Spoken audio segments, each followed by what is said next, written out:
ஆவி பறக்க குச்சிக்கிழங்கு வேக வச்சு எடுத்துருக்கோங்க. நல்லா வெந்துருச்சு.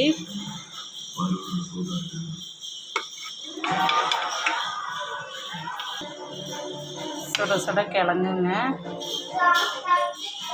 வாங்க குச்சிக்கிழங்கு சாப்பிடலாம். நல்லா சூடான குச்சிக்கிழங்கு. எங்கள் குழந்த வந்து சர்க்கரை தொட்டு சாப்பிட்டுருக்குதுங்க.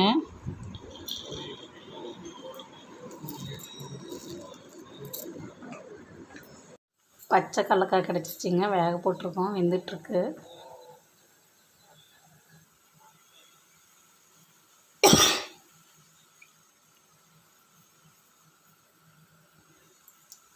யார் யாருக்கெல்லாம் வேக வச்ச கடலக்காய் பிடிக்கும், பச்சை கடலக்காய் பிடிக்குன்னு கமெண்டில் சொல்லுங்கள்.